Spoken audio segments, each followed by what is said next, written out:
Hello दोस्तों, Omkar institution में आपका स्वागत है। आज है दोस्तों 7 सितंबर और आज हम 5, 6 व 7 तीनों दिनों का जो है हमारा करंट अफेयर्स क्या है यहाँ पर डिस्कस करेंगे। ठीक है। डिस्कस करने से पहले आपको बता देना चाहूंगा दोस्तों, ये है ऑपरेशन सीरीज और इस ऑपरेशन सीरीज में हम करंट अफेयर्स को स्टैटिक जीके के साथ जोड़कर देखते हैं। इसके साथ साथ दोस्तों एक समझ जो किसी टॉपिक को लेकर होनी चाहिए उस पर भी हम क्या करते हैं, बेहतर तरीके से यहाँ चर्चा करते हैं, जिससे हमारी जितनी भी एक क्वेश्चन को लेकर सोच होनी चाहिए जो हमारे एग्जाम ओरिएंटेड हमें सही आंसर तक पहुंचा सके, ऐसी अप्रोच लेकर हम यहाँ पर क्या करते हैं, उन चीजों को डिस्कस करते हैं। ठीक है। चलो आज का हमारा सेशन शुरू करते हैं दोस्तों हमारे पहले क्वेश्चन से। और ज्यादा समय लिए बिना हम ये जो है सीरियस अच्छे से हमारा जो आज का सेशन है कंप्लीट करते हैं। ठीक है। चलो बात करते हैं यहाँ पर पहले हमारे क्वेश्चन की। पहला है दोस्तों यहाँ पर चर्चा का विषय जो है रोनाल्डो को लेकर। रोनाल्डो ने रचा इतिहास। क्यों रचा?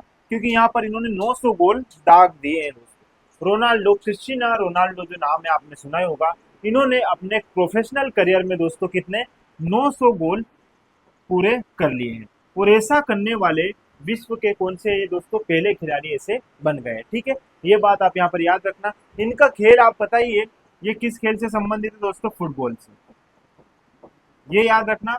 प्लस ये आपको याद रखना ये किस कंट्री से है। पुर्तगाल से दोस्तों बिलोंग करते हैं। कई बार एग्जाम में यहाँ पर इससे प्रश्न बनता है कि ये कहाँ किस खेल से संबंधित है। दोस्तों 900 गोल करने वाले ये दुनिया के पहले ऐसे खिलाड़ी बन गए जिन्होंने प्रोफेशनल खेल में 900 गोल पूरे किए। ठीक है। यह इनकी उम्र दोस्तों कितनी होगी? 39 ईयर्स के हैं और इनका टारगेट है कि मैं कितने 1000 गोल जो है पूरे करूंगा।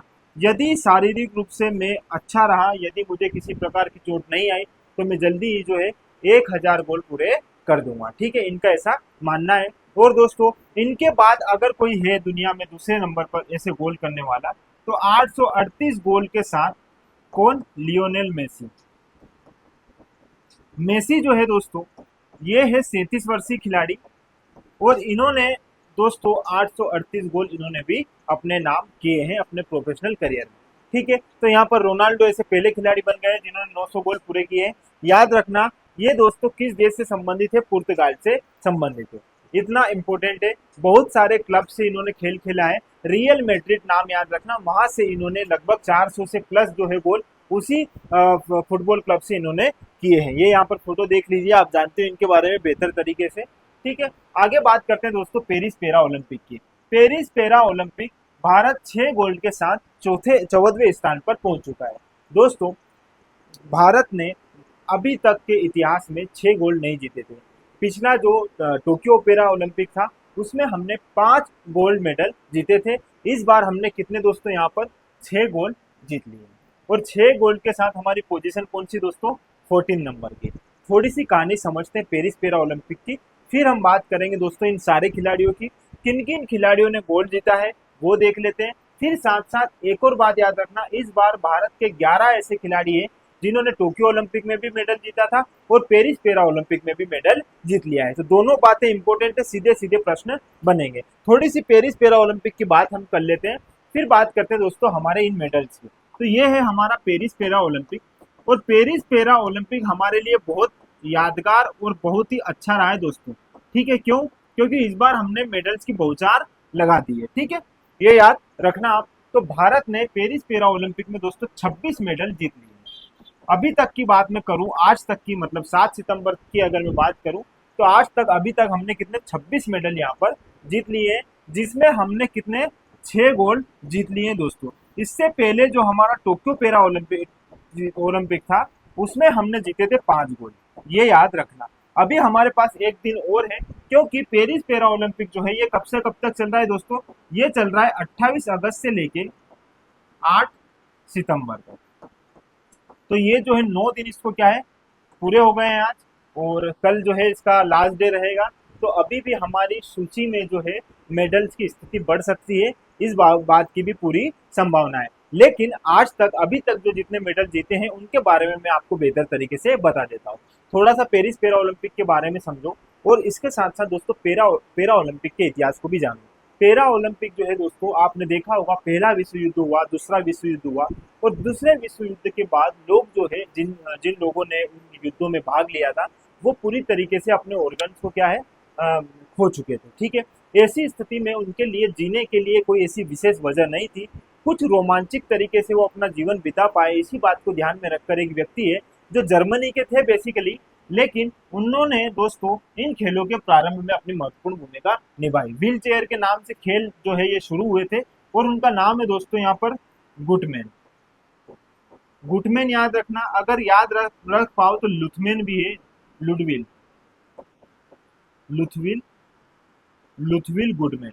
लुथविल गुडमैन इनका नाम है दोस्तों। बेसिकली ये जर्मनी के थे, लेकिन इंग्लैंड में ये क्या दे रहे थे, सेवा दे रहे थे। ठीक है, ब्रिटेन में जो है ये क्या दे रहे थे, सेवा दे रहे थे। और बेसिकली ये न्यूरोलॉजिस्ट थे दोस्तों, और इन्होंने ही इन खेलों के शुरुआत में महत्वपूर्ण भूमिका निभाई। प्रारंभिक रूप से जो पैरा ओलंपिक खेल थे इनका नाम क्या था, ये याद रखना दोस्तों, इंपोर्टेंट है। इनका नाम था स्टिक मेंडविल। क्या नाम थे दोस्तों, स्टिक मेंडविल। इस नाम से इन खेलों का आयोजन हुआ। फिर बाद में धीरे धीरे इन खेलों को जो है, इन खेलों का वर्चस्व बढ़ा और 1960 के रोम ओलंपिक तक आते आते, कब तक दोस्तों, 1960 के रोम ओलंपिक तक आते आते आप देखोगे इन खेलों का नाम शुरू हुआ था ग्रीष्मकालीन पैरा ओलंपिक। तो आप देखोगे ग्रीष्मकालीन पैरा ओलंपिक खेलों की शुरुआत कब हुई दोस्तों, तो ग्रीष्मकालीन पैरा ओलंपिक खेलों की शुरुआत होगी आपकी 1960 में। फिर दोस्तों स्वीडन में एक बार फिर से खेलों का आयोजन होगा, और उन खेलों में आप देखोगे जो स्वीडन में होंगे ना, यहाँ पर लिख रहा हूँ, स्वीडन में होंगे 1976 में, और जो 1976 में होंगे उनका नाम होगा शीतकालीन पैरा ओलंपिक। तो शीतकालीन पैरा ओलंपिक का भी आप यहाँ पर डेट याद रख लीजिएगा दोस्तों, कब प्रारंभ हुए, 1976 में। ठीक है, और अब बात करते हैं हमारे दोस्तों पेरिस पैरा ओलंपिक में भारत के गोल्ड मेडल्स की। तो देखो यहाँ पर भारत ने दोस्तों कहाँ पर, पेरिस पैरा ओलंपिक में 26 मेडल जीत लिए हैं। और भारत की रैंक कौन सी लग गई है, अभी तक की मैं बात करूंगा, आज तक की अगर मैं 7 सितंबर तक की बात करूंगा तो 14 रैंक हमारी लग चुकी है। ठीक है, और भारत ने कितने मेडल जीत लिए यहाँ पर गोल्ड दोस्तों, तो 6 गोल्ड मेडल जीत लिए हैं। और ऐसा पहली बार भारत के ओलंपिक पैरा ओलंपिक इतिहास में हुआ है, क्योंकि टोक्यो ओलंपिक में हमने 5 मेडल जीते थे गोल्ड मेडल, और यहाँ पर हमने 6 गोल्ड मेडल जीत लिए। अब दोस्तों 6 गोल्ड मेडल जीते किसने हैं, ये भी एक बार आप देख लीजिए, और इनका नाम और इनके खेल के बारे में भी आप जानिए। ठीक है, मैं बार बार आपको, देखो दोस्तों एक बात समझना, कई स्टूडेंट ऐसे हैं जो केवल नाम किताबों में खुलेंगे और रट लेंगे कि हाँ अवनी लेखरा है, और इन्होंने 10 मीटर एयर राइफल में जो है भारत को गोल्ड जीत दिलाया पेरिस पैरा ओलंपिक में, बस। अब वो उनके बारे में और कुछ भी नहीं जानते, ना कभी वो उनके सामने आ भी जाएंगे तो भी वो पहचान नहीं पाएंगे, क्योंकि उनको सिर्फ एग्जाम को लेके ही एक वो सोच बना रखी है कि हमें नॉर्मली किताब से किसी भी तरीके से पढ़ना है और याद रखना है। ऐसा नहीं करना है दोस्तों, आप एग्जाम को ध्यान में रखकर जरूर पढ़ो, लेकिन इन महान हस्तियों को एक बार देखो, इनके बारे में पढ़ो, इनको समझो, क्योंकि इन्होंने बहुत बड़ा काम किया है।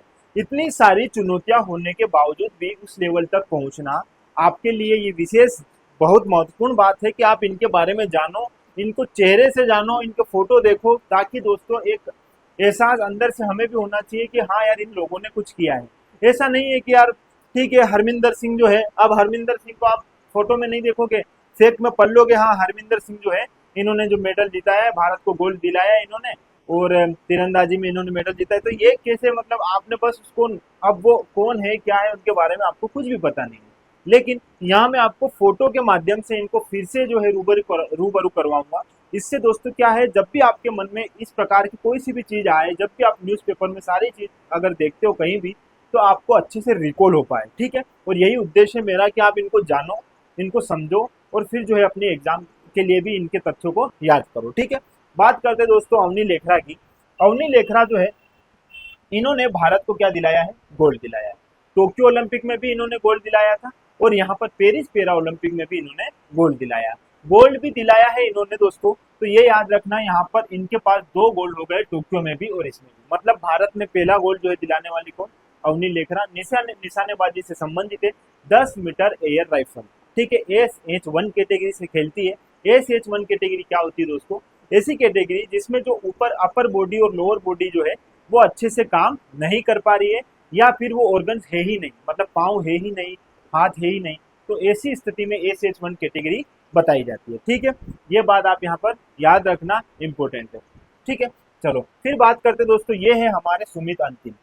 Sumit Antil Paris para Olympic में इन्होंने हमें क्या दिलाया दोस्तों, गोल्ड दिलाया है। और ये जेवलिन थ्रो करते हैं, ठीक है, थ्रो फेंकते हैं, ये बात भी आप यहाँ पर याद रख लीजिएगा। सेकेंड गोल्ड इनसे मिला। तीसरे हैं हमारे दोस्तों, पहली बार जो है मेडल जीते हैं ये डेब्यू में अपने, तो डेब्यू मैच में पहली बार बैडमिंटन की प्रतिस्पर्धा में गोल्ड मेडल जीतने वाले पेरिस पैरा ओलंपिक के ये खिलाड़ी जो है हमारे, क्या नाम है इनका, नितेश कुमार। नितेश कुमार, याद रखना, बैडमिंटन में इन्होंने डेब्यू मैच में जो है ये गोल्ड जीता है, ठीक है। तो ये भी हमारे तीसरे खिलाड़ी हो गए। हरविंदर सिंह जी जो है यह हमारे तीरंदाजी से संबंधित है और इन्होंने भी हमें क्या दिलाया दोस्तों, गोल्ड दिलाया है, ये भी याद रखना। ये है दोस्तों प्रवीण कुमार। प्रवीण कुमार ने पिछली बार टोक्यो पैरा ओलंपिक में क्या किया था दोस्तों, सिल्वर जीता था। और इस बार हाई जंप में इन्होंने फिर से क्या जीत लिया है, यहाँ पर गोल्ड जीत लिया है, ठीक है। तो ये भी इनके नाम को आप याद रखिएगा और इन्होंने भी हमें गोल्ड दिलाया है। फिर छठा नाम याद रख लीजिए दोस्तों, यहाँ पर ये नाम बहुत इंपॉर्टेंट है क्योंकि ये नाम आपको याद इजीली नहीं होगा, ठीक है। धर्मवीर इनका नाम है यहाँ पर, और यहाँ पर कंफ्यूजन मत रखना, ठीक है। धर्मवीर जी जो है इनका नाम है और इन्होंने दोस्तों क्लब स्टिक जो रहती है उसमें जो है इन्होंने हमें क्या दिलाया है दोस्तों, गोल्ड दिलाया है, ठीक है। ये बात भी आप याद रखना, इंपॉर्टेंट है, ठीक है। चलो अब आगे बात करते हैं, हमारे ये 6 धुरंधर जो है इन्होंने तो हमें गोल्ड दिला दिया है। अब थोड़ी सी एक बात और समझना जो इम्पोर्टेंट है दोस्तों, अभी तक आपने पेरिस पैरा ओलंपिक में ऐसे खिलाड़ी देखे हैं जिन्होंने गोल्ड दिलाया है, लेकिन इसके साथ साथ दोस्तों 11 ऐसे खिलाड़ी हैं जिन्होंने फिर से जो है मेडल जीता है। पिछले ओलंपिक में भी उन्होंने मेडल जीते थे, टोक्यो ओलंपिक में भी उन्होंने मेडल जीता और इस बार पेरिस पैरा ओलंपिक में भी उन्होंने मेडल जीता है। तो ऐसा करने वाले कितने खिलाड़ी है दोस्तों, 11 खिलाड़ी है। मतलब रिपीट कितने हुए हमारे पास मेडल्स वापस, 11 खिलाड़ियों द्वारा। तो यहाँ पर 11 मेडल जो है पुनः क्या हुए, हमने जीते हैं। और इन 11 खिलाड़ियों के नाम एक बार फिर आप देख लीजिएगा, तो इससे क्या होगा दोस्तों, यकीन मानो आपका फैक्ट कहीं भी छूटेगा नहीं। किसी भी प्रकार से पूछा जाएगा, एक तो ये पूछा जाता है कि मेडल कौन सा जीता है, दूसरा ये पूछा जाता है कि वो किस खेल से संबंधित है। एक बेसिक बात ये है, ऐसा क्यों है, देखो मेरी बात समझना। अभी आप क्या कर रहे हो, एग्जाम अभी नहीं दे रहे हो, आप 1 महीने 2 महीने 3 महीने बाद आपकी एग्जाम दोगे, यहाँ तक कि कुछ एग्जाम थोड़ी लेट भी हो सकती है। तो तब तक आप इन चीजों को ऐसे याद नहीं रख पाओगे जैसा अभी आप देख पा रहे हो कि इनने इतने मीटर में जीता, इसने इतने मीटर में इतनी हाई जंप करी, इसने इतना गोला फेंका, इसने जेवलिंग थ्रो के इतनी मीटर पे ये थ्रो फेंका है। वो सारी चीजें तो आपको याद रखनी ही है जो मेन है, लेकिन आपसे उस समय में सिर्फ इतना भी पूछ लेगा ना कि यह किस खेल से संबंधित है, तो भी आप कंफ्यूज हो जाओगे यदि आपने अभी अच्छे से इसको नहीं देखा है, ठीक है। तो यहाँ पर आप गेम को अच्छे से देखो कि ये किस खेल से संबंधित है, ठीक है। चलो 100 जानकारी पढ़ोगे, लेकिन अगर उसमें फिर आप 2 जानकारी भी अच्छे से याद नहीं कर पाओगे तो आपके लिए ज्यादा चुनौतियां बन जाएगी। बात करते हैं हमारी फिर से अवनी की। अवनी ने आपको पता है दोस्तों, पहले भी इनने गोल्ड जीता था, अब भी फिर से गोल्ड जीता है और ये शूटिंग से संबंधित है। फिर बात करते हैं दोस्तों मनीष नरवाल। मनीष नरवाल ने सिल्वर जीता था, ठीक है। इस बार जो है दोस्तों सिल्वर जीता, इससे पहले इन्होंने गोल्ड जीता था। ये है मनीष नरवाल और ये 10 मीटर एयर पिस्टल से खेलते हैं, ठीक है। 10 मीटर एयर पिस्टल शूटिंग से संबंधित है। ये है हमारे जेवलिन थ्रोअर, ये है हमारे सुमित अंतिल और इन्होंने क्या किया है दोस्तों, यहाँ पर फिर से गोल्ड जीता है और इससे पहले भी टोक्यो में हमें इन्होंने गोल्ड दिलाया था, ठीक है। बात करते हैं दोस्तों यहाँ पर प्रवीण कुमार की। प्रवीण कुमार ने हमें गोल्ड दिलाया है और ये दोस्तों हाई जंप से संबंधित है, हाई जंप वाली प्रतिस्पर्धा खेलते हैं और इन्होंने पिछली बार हमें सिल्वर दिलाया था और इस बार हमें इन्होंने क्या दिलाया दोस्तों, गोल्ड दिलाया है। हमारे सबसे धुरंधर खिलाड़ी जिनका नाम है निषाद कुमार।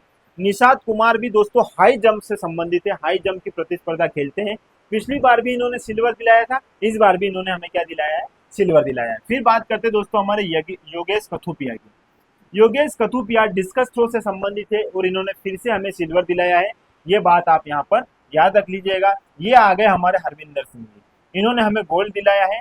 याद रखना दोस्तों निशानेबाजी से संबंधित है। ये है हमारे शरद कुमार, ठीक है। शरद कुमार जो है हाई जंप से संबंधित है, इनका नाम भी आप यहाँ पर याद रख लीजिएगा दोस्तों, इन्होंने भी हमें मेडल जिताया। ये है हमारे सुंदर सिंह गुर्जर, बहुत इंपॉर्टेंट नाम है दोस्तों सुंदर सिंह गुर्जर। इन्होंने फिर से जो है हमें मेडल दिलाया है और इन्होंने जेवलिंग थ्रो में हमें यह मेडल दिलाया है, याद रखना इनके बारे में भी। फिर बात करते दोस्तों यहाँ पर निषाद कुमार। निषाद कुमार जो है, निषाद कुमार बैडमिंटन से संबंधित है और इन्होंने सिल्वर मेडल दिलाया है, ये याद रखिएगा नाम निषाद कुमार जी का। फिर बात करते हैं यहाँ पर, ये है दोस्तों मरियप्पन थंगावेलु, है ना। इन्होंने दोस्तों क्या दिलाया है, हाई जंप में हमें मेडल दिलाया है। तो इस प्रकार हमारे 11 खिलाड़ी ऐसे हैं जिन्होंने फिर से मेडल जीता है और इन्होंने फिर से अपना जो है इतिहास रचा है। ठीक है, ये बात इंपॉर्टेंट है, सारे नाम इसलिए इंपॉर्टेंट है ताकि दोस्तों इस प्रकार से यदि प्रश्न बनते भी है कौन सा खिलाड़ी किस खेल से संबंधित है, तो आपको एक बार फोटो देख लोगे, आप एक बार खेल का संबंध देख लोगे, उनका किस खेल से संबंध है, तो आपकी चीजें बहुत स्तर तक क्या हो जाएगी, सामान्य हो जाएगी। ठीक है, ज्यादा जटिलता से पढ़ने की कोई आवश्यकता नहीं है। चलो फिर बात करते हैं दोस्तों कोटक जनरल इंश्योरेंस। कौन सी दोस्तों, यहाँ पर किस बैंक की मैं बात कर रहा हूँ, कोटक जनरल इंश्योरेंस। इसने अपना नाम बदलकर क्या कर दिया दोस्तों, ज्यूरिक कोटक जनरल इंश्योरेंस। यहाँ पर जो कोटक जनरल इंश्योरेंस थी, इसकी जो है लगभग 70% जो है, कितनी दोस्तों, 70% हिस्सेदारी अब किसने ले ली है, Zurich Kotak general insurance company ने।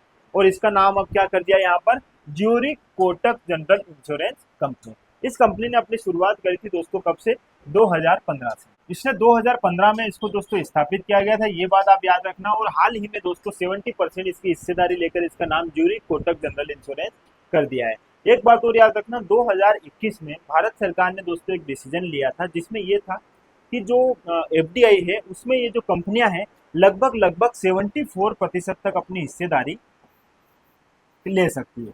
इसी बात को जो है महत्व दिया जाता है और इसी बात को ध्यान में रखकर अभी जो है चीजें सामने हमारे आ रही है। तो ये बात आप याद रखना, हाल ही में इसका नाम क्या कर दिया है, ज्यूरिक कोटक जनरल इंश्योरेंस। ठीक है, बीमा कंपनी है दोस्तों ये। अब बात करते हैं दोस्तों स्टार हेल्थ की।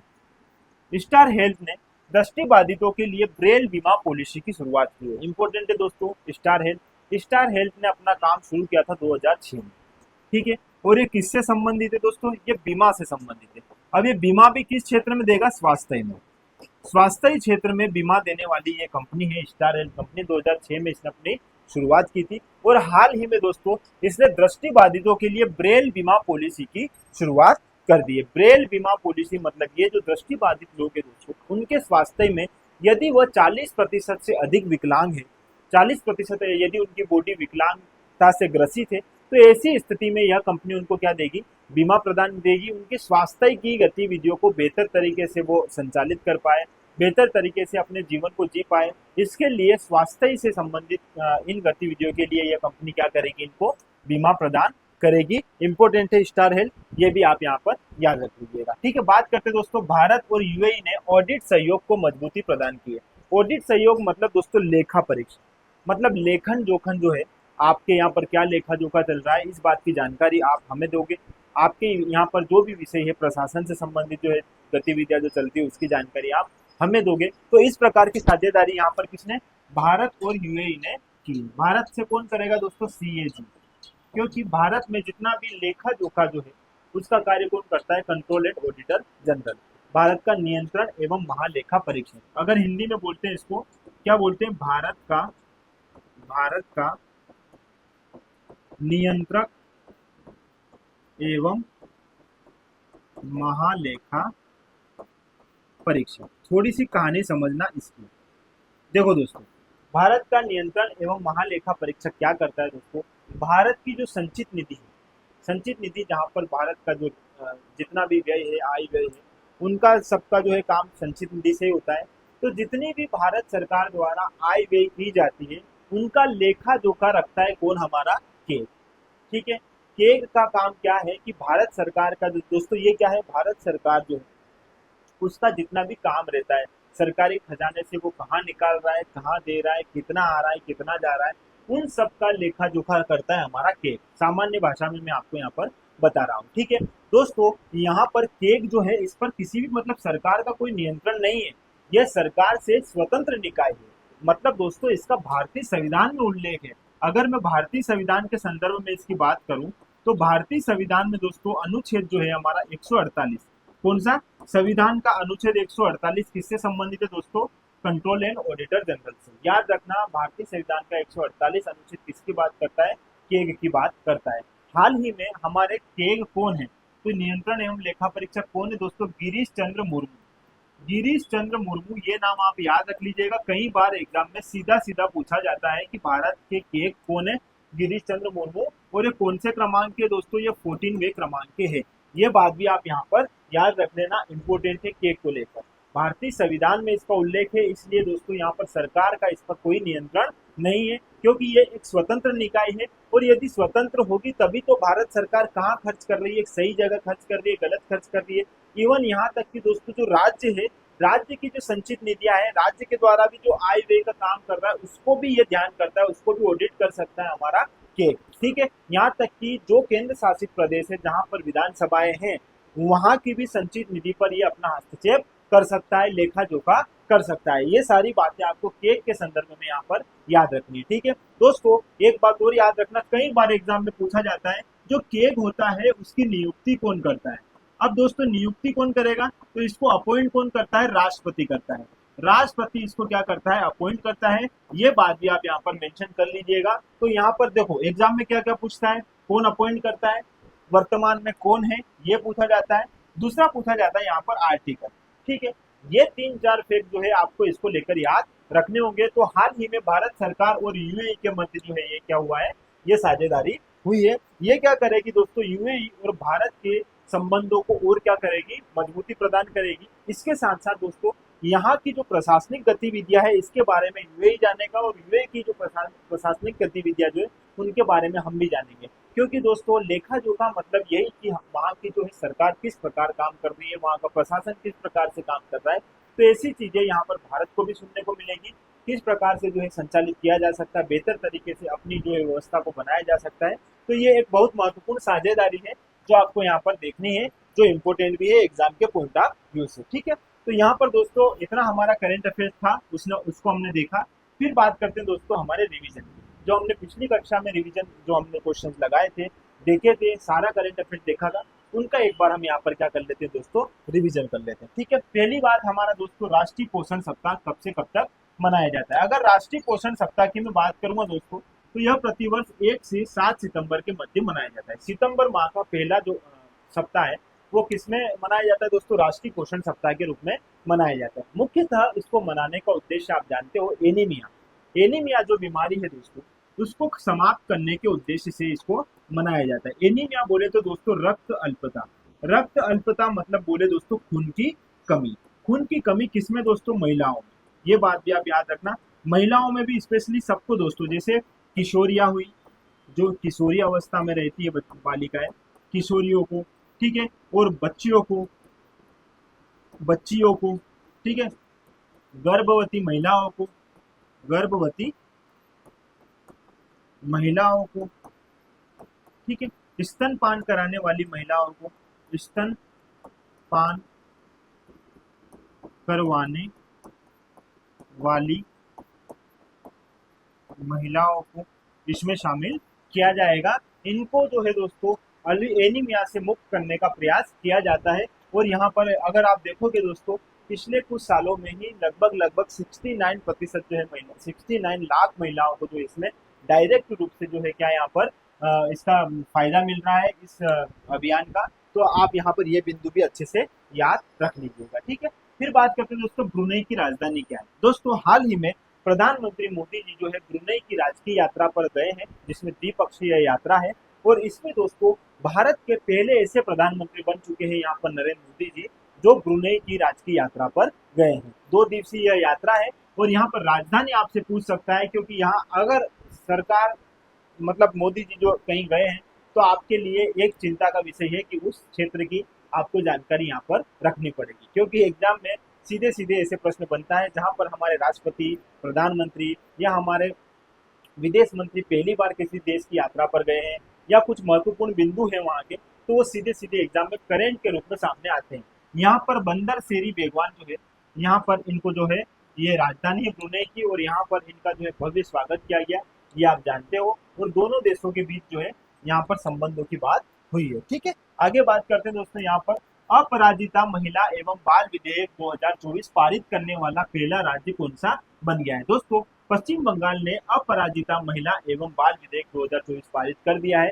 क्योंकि कलकत्ता में हुई घटना जो है, एक स्वास्थ्य कर्मी जो है, डॉक्टर जो है उसके साथ बहुत दरिद्र मतलब बहुत बेकार तरीके से उनके साथ बिहेव किया गया। और इसी बात को ध्यान में रखकर पश्चिम बंगाल की जो सरकार है, उनने दोस्तों यहाँ पर क्या है, यह नियम पारित किया है। और इसमें यदि बलात्कार करने वाले कोई भी व्यक्ति हुए, उन्होंने उन्हें बलात्कार किया, तो ऐसी स्थिति में दोस्तों उनको क्या दी जाएगी, फांसी दी जाएगी। यदि जो प्रताड़ित महिला है, यदि उसकी तुरंत मौत हो जाती है या उसकी जो अपंगता की वो शिकार हो जाती है, तो ऐसी स्थिति में तो उनको फांसी पर ही चढ़ाया जाएगा। और यदि कुछ इसमें और भी कुछ दिक्कतें रहती है, तो यहाँ पर फिर कारावास की सजा भी सुनाई जा सकती है। तो ये इंपॉर्टेंट बिंदु था, आपको ये यहाँ पर याद रखना है, ठीक है।